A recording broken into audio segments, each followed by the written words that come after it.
Hey Lyndsey, how are you? I'm good. How are you been? I'm good, thank you. Thank you so much for taking the time to join me today to talk about your experiences in the program. Do you want to just take Not a a minute to problem. explain where you're from and what you do? Yep. So I'm a physio. I'm based in Brisbane. I've had my clinic. So we had our 10-year anniversary at end of last year.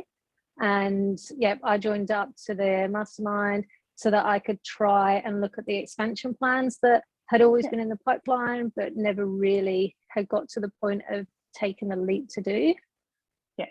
So I remember when we first spoke, you were like, I've wanted to grow. I've got my eye on this space that's just downstairs. But when we're full, we're bursting at the seams. But when we're in our quiet periods, we're not. And so I've never had the confidence to take the leap because I think it was like 30% more space, wasn't it? 50, yeah. 50%. 50% bigger. And yeah, so when we first met, I'd just taken on 2 new staff members as well. So they were on about 1.6 of full-time hours. And that was the other big driver as to how we're going to fill these 2 people, because when I'd advertised, I was only after 1 person, but these 2 amazing people interviewed, and then I couldn't decide who to take. So I took them both. I'm sure you're not regretting now as it's got harder. But that's fine because I haven't regretted it at all. We did deal with it. It was just, those early couple of months just made it that little bit more challenging. But yeah. And we worked specifically with one of those 2 people, didn't we? Like one was filling up quicker than the other.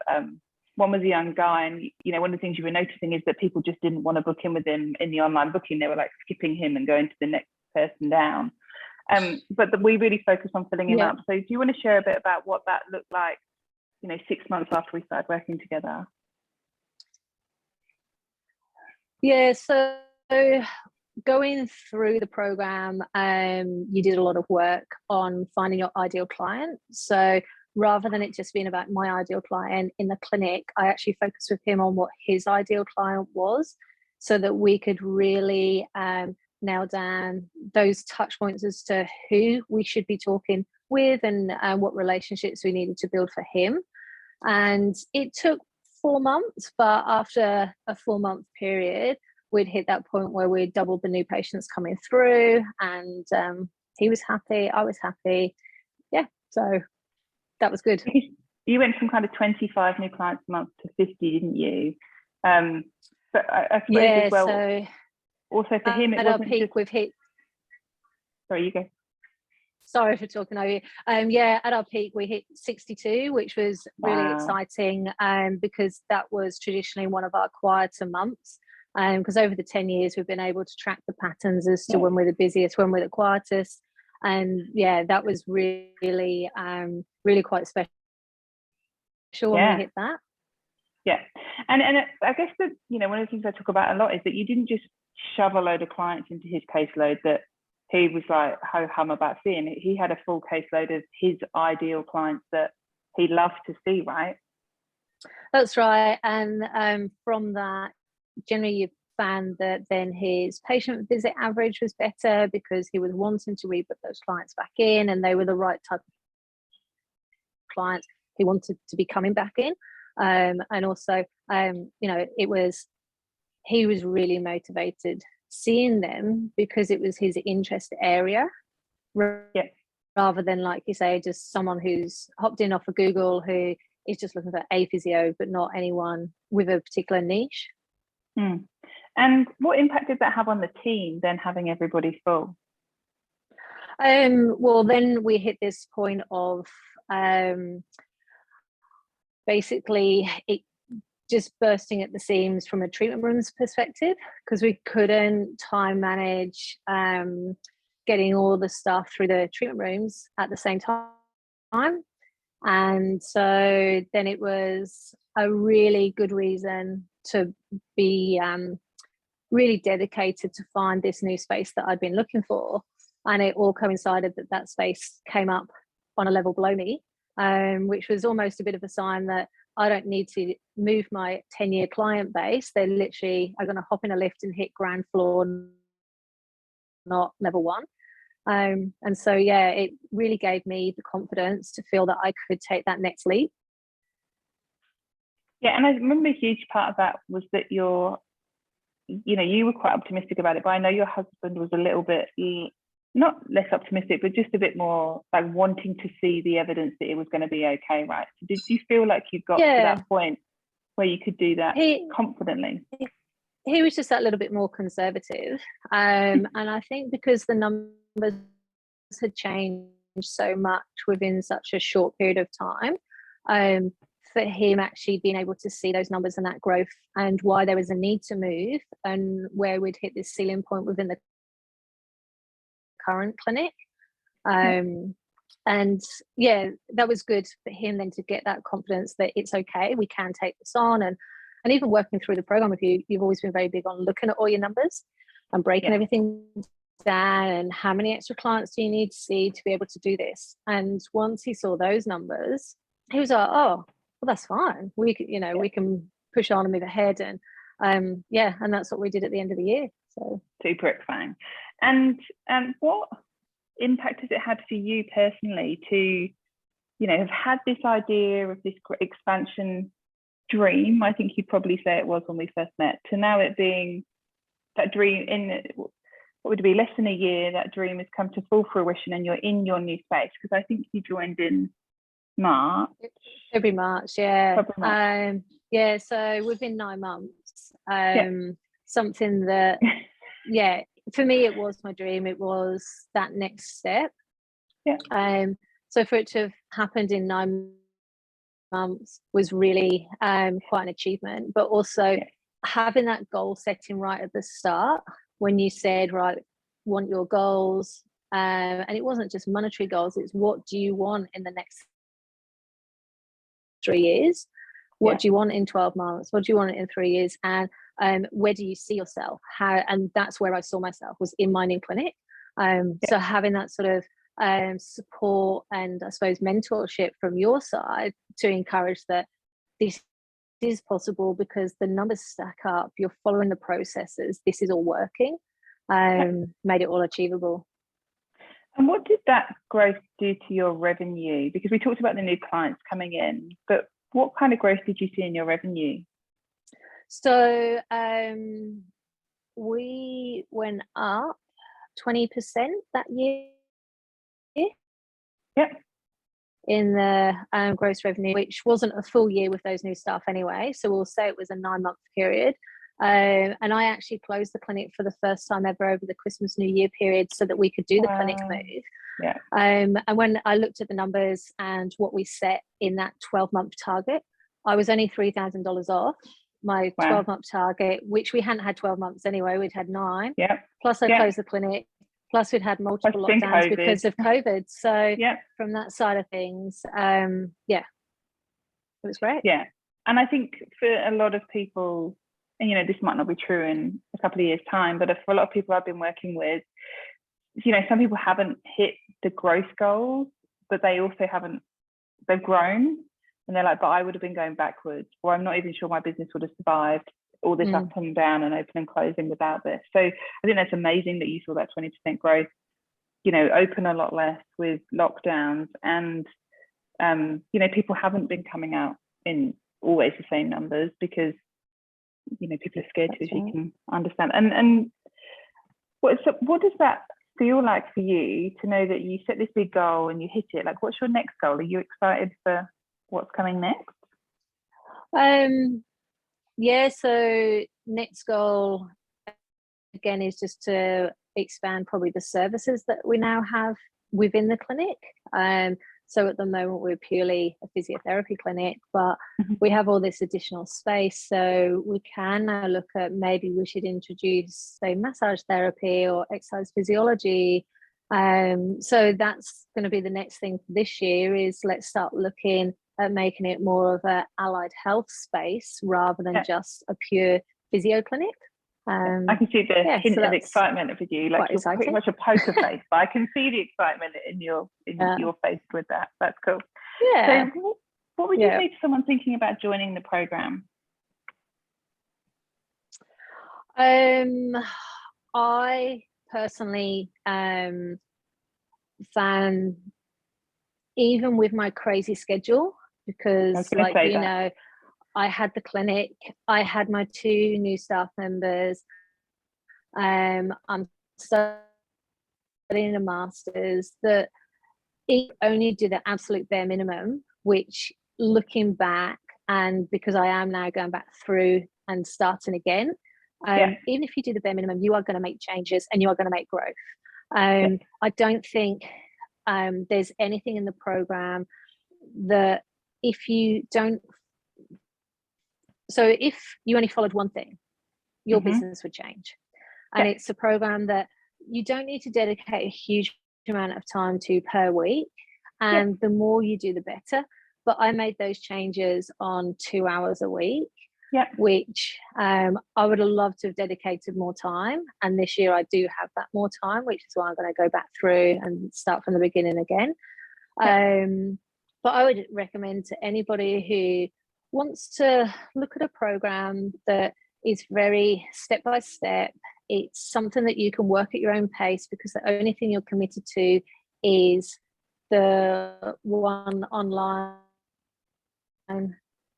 meeting a week. The rest of it you can do in your own time. All of the learning materials online. So I would recommend to anyone who's sort of sitting on the fence to jump in with both feet, because it's money really well spent. You recoup it very quickly. So I'm a big I fan. was thinking that this morning. I was thinking that this morning actually about the fact that, like, you've got 2 kids as well that you didn't mention there. You've got your business, you're doing a master's. Like, often people say to me, like, we've got a busy life, can I fit this in? And I'm, I think I said the same thing to you. You can fit this in an hour or 2 a week and get huge changes. Like, if you're an overachiever and you do 3, you'll see crazy changes, but you'll get what you need from the program right now, and you have lifetime access. So it's great that you're going back through, and you'll see another leap in growth from doing it again. Because you'll take new things from it this time. You'll be like, I don't even remember watching that. Like, what was that? And that was me earlier today, because I was like, it says I've done this one, but I don't recall this. But there's definitely things that I've already seen that I've dropped off on, that I need to put back in. And the end of last year, just with the clinic move, got really busy, so a lot of things did drop off. And so now we're back to that perfect time to let's reinstate all of these things. Let's get planning underway. And I think that's probably the other thing, is all the planning. Like, if you just get everything mapped out, then it's easy. Whereas if week to week you're trying to put it together, it probably is a bit more time consuming. What would you say has been your biggest takeaway from the program? I think probably the biggest takeaway was how much change you can make without increasing a financial cost. So most of these takeaways and things to implement is just purely your time. It's not that you're throwing money at different things. And like, for me, I did do a new website, but that was always in the pipeline anyway. So I think that would be one of them. And my other one, for me, just probably because I'm a bit of a control freak, is actually outsourcing and realizing that you can't do everything. And I think that was my big thing when we were talking about website, and I said I was going to write my own content, and you laughed at me and said, when you've got time for that. And I'm like, I'll be fine. And then Anna wrote it for me, and it was awesome. When you sent me the message saying I'm going to get Anna to do it, I was like, yes. I did a little celebration, like, this is going to be better. And Anna's, speeds through, and it's done in a few weeks, and then like, most people are like, I look at it and I'm like, I could never have written anything that good, even if I'd have had the time. So that's it. I'm glad. Yes. So I think actually learning to outsource and to spend my time on what I'm good at, and let other people be good at what they're good at. Because even though, yes, those things may come at a cost, it actually isn't that great when you look at how much time you would have spent doing it. Yeah, because you would have spent probably twice as long as Anna did, and you probably charge yourself out at more than Anna does. It doesn't actually equate right. But people think in their mind, but I could do it in the evening. But that's almost like, I think, a higher value time, because it's when you're supposed to be with your kids and your family. So I'm glad that worked out really well. and family. Anything you would like to add that we haven't covered?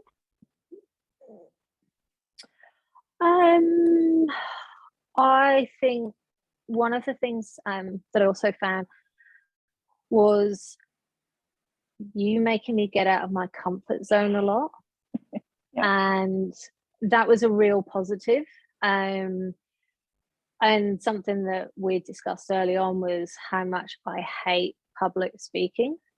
And so one of the things that I put on my list that I would do, and I have since done, is go and talk at different clinics or, you know, Pilates studio, massage therapy clinic, and realize that, you know, I do have useful things to say. Yes, you do. So from that side of things, even though that wasn't part of what the mastermind was about, I grew in other areas because of it. That's great. Great to hear. And like I always say to people, I sell you marketing because that's what you think you need, but you need about this much marketing and about this much confidence. And so the confidence, the bit you get on the side, I don't actually sell you. But I think a lot of it was almost more just mentoring for a lot of it rather than the marketing side of things. And obviously that was a big component, but like the weekly sessions that we'd have with Jenny, and that was great for us because it was only the two of us in our sessions. We got so much out of that, and just even with her being in the US, me being in Australia, we could still relate, even though completely different industries. We had so many similarities with where we were at within our business and what was going on at the time. And obviously she was looking at moving as well. So it just, for me, I think I just got paired up with the perfect person as well. As we went through. Worked out well. Anything else? I don't think so. Thank you so much for sharing that. Like, it's always so nice to hear like the full extent of the program, because I don't think people always see that until a few months after they finish, and it's all bedded in, and you know, like I don't know that you would have seen straight away the impact on you of going outside your comfort zone, but over time you're like, oh yeah, that's because I've been doing that thing. So it's really lovely to hear from you and hear, you know, what's been happening with the clinic. I love the fact that you've moved, and I'm super excited to see what happens when things settle and you actually really get to leverage all the work that you've done fully. And I think even just having the confidence, knowing that I'm going to open a new clinic, and do I sign this lease? And it was like, you know what, we can do this. Because the life can do this. So let's just take that leap of faith. Whereas if you had rewound 12 months between me sitting on the fence and my husband being that little bit more conservative, that move would never have happened. No, you would still be in your old clinic now. And maybe it wouldn't have happened for a few years, like you would have stayed in that cycle of being super full and not full. And the old clinic was great. You know, we were in those premises for 8 years, but there's such limited availability for space in our area. The chance of me actually finding anything again, especially that close, where it doesn't impact anyone. The only thing the clients gained was more parking spaces. You know, they only got positives out of the move. It wasn't like they had to drive an extra 5 k's down the road or anything. No. So that's awesome. Well, thanks so much for your time today. I really appreciate you jumping on with me. Not a problem. You're welcome, and thank you for everything through the mastermind. It was great. My pleasure.